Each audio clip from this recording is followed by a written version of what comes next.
Здравствуйте все! Добро пожаловать на канал Магия Песка. Старинные турецкие гаремные гадания на песке для вас. Дорогие зрители, гости канала, тема сегодняшней отсыпочки звучит так. Кто совсем скоро войдет в вашу жизнь? Кто и зачем? И если тема вам это интересна, пожалуйста, присоединяйтесь к отсыпочке. Посмотрите на песочек и загадайте на себя. Прям так и спросите, кто и зачем скоро войдет в мою жизнь. Надеюсь, вы настроились. Я убираю Назар. Прошу высшие силы дать мне возможность ответить на все ваши вопросы и послать для вас только самую важную, самую нужную и самую полезную информацию.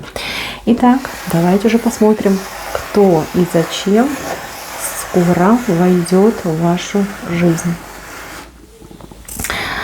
Так, ну, во-первых, здесь идет очень интересное знакомство при каких-то странных обстоятельствах. Может быть, в дороге, в пути, в чьем-то необычном доме, либо в каком-то необычном месте. За вами начнет ухаживать интересный человек, человек яркой внешности, нестандартной какой-то внешности.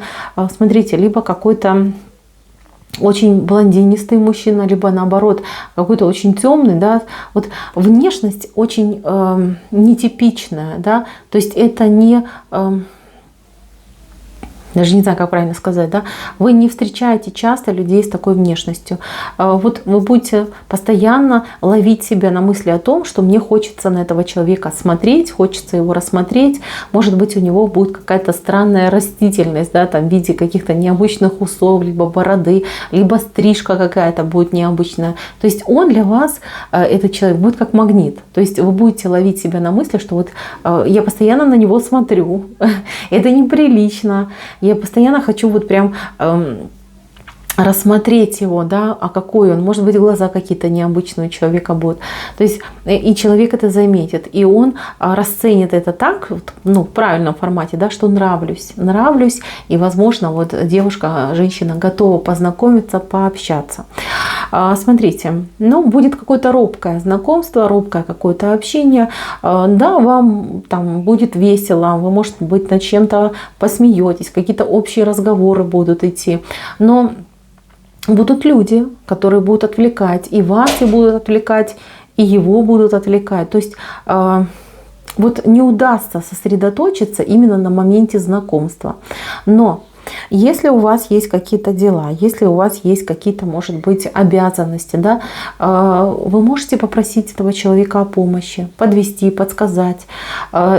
Вы, девушка, вы можете придумать зацепочку, да, заякорить этого человека на какое-то дело, на какую-то свою проблемку. И он как джентльмен выступит, да, в роли такого благородного мужчины, который вам окажет помощь. Вы сможете обменяться телефонами и начать свое общение. Знаете, здесь вот момент какой-то, да, то ли парень такой будет смущаться, да, мужчина будет смущаться, то ли вы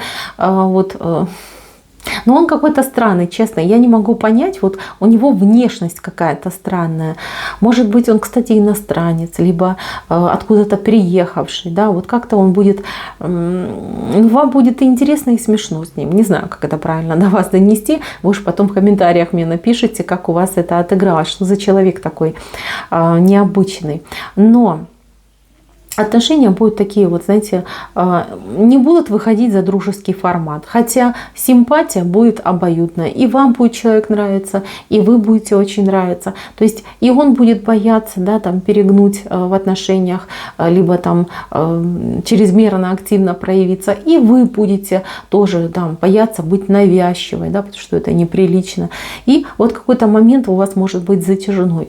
Что я хочу посоветовать? Ну, во-первых, я хочу посоветовать не бояться, что кто-то что-то там подумает, скажет, уж тем более не этот мужчина. Потому что вы для него идете как, знаете, вот богиня, которая на него обратила внимание. Он действительно очень несмелый человек. И он бы, конечно же, если бы вы на него не посмотрели, и он бы этот взгляд не поймал, никогда бы сам лично не подошел знакомиться, он бы побоялся, просто побоялся. Вот. А что касается девочки, да, девочка должна проявить больше инициативы. Смотрите, у вас большой ассортимент. Вы можете попросить и о помощи, и о каком-то содействии, участии, там, подсказать, помочь, написать, там, не знаю, сделать. Да. Не стесняйтесь этого момента. И ему будет приятно, да, что он может себя проявить. И вам тоже будет возможность с этим человеком действительно поговорить, узнать его лучше, узнать о нем больше. А что будет с этих отношений? Ну, у кого-то это все так и будет, знаете, вот как типа дружба, да, дружба, общение, в интернете будете общаться. Ну, а вот кто самый смелый, вот если девушка, женщина возьмет инициативу в свои руки, то здесь могут развернуться прям такие отношения серьезные и прям до брачных могут дойти. Единственное, что вы должны понимать, что у мужчины сейчас не самое лучшее время в жизни, у него, скорее всего, есть и приятности, связанные с денежкой, с финансами. Человек может быть в каких-то ограничениях, либо, ну, как говорят, да, где-то что-то потерял, какие-то, может быть, вот подставили его, да, что-то вот неприятное случилось.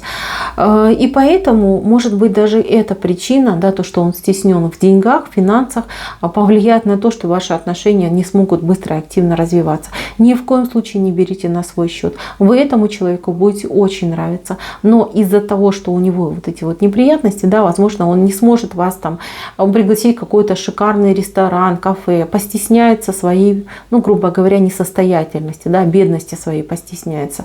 Но опять же таки, эта ситуация не будет продолжаться вечно. Человек поправит свое положение, и у него пойдут дела на улучшение.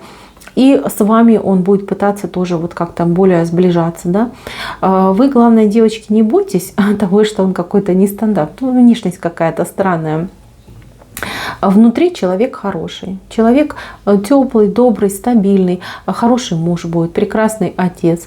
Ну, да, сейчас, может быть, не в лучшей форме, не в лучшем состоянии его дела находятся, но тем не менее, ну никто от этого не застрахован. Есть же такое вот высказывание, да, поговорка: от тюрьмы и от сумы не зарекайся. То есть с каждым может быть, и не дай бог, да, может случиться. Вот ваш мужчина попал в такие вот жернова, да, неприятности, но он из них выберется, и все будет хорошо. Дальше я еще у вас вижу одно знакомство, но тут как группа людей, тут несколько человек, и причем очень похоже на женскую энергетику. Да? Вот у кого-то это может быть новый коллектив, может быть, вы пойдете там спортом заниматься, да, вольетесь в новый коллектив, кто-то на новую работу устроится, а у кого-то новые, например, соседи появятся. Там несколько женщин, но они разные по характеру, по темпераменту, по внешности, даже по возрасту могут быть разные. Но, тем не менее, вот знакомство будет приятное. Вы знаете, я не обещаю тут какой-то безумной дружбы вам, да, до конца ваших дней, но, тем не менее, вы можете, вот, по крайней мере, с одной из этих женщин войти именно в дружеские отношения, такие хорошие, добрые, приятные. Вам будет о чем поговорить, человек будет похож на вас, с такими же мыслями, с каким-то восприятием похожим на вас, и могут сложиться даже и неплохие отношения с этой женщиной. Еще очень важно, что я хочу вам отметить, здесь к вам просится кто-то из прошлого. Вот у кого-то человек будет возвращаться из прошлого. Муж ли это, жених, парень, да? Вот какой-то человек к вам вот прям напросится на порог по какому-то странному поводу, да, какую-то странную причину. Он придумает, чтобы к вам напроситься. Как только попадет в ваш дом, да, либо в ваше поле войдет, начнет сразу плакаться, каяться и проситься обратно. Вот ждите, вот какой-то возвращенец идет, причем такой, знаете, вот прям, ну, желает покаяться, желает, чтобы вы его простили, приняли, да, что-то вот ему отпустили. Так что, мои милые, вот такие обстоятельства вас ждут. На этом у меня все. Спасибо за внимание. Всем пока-пока.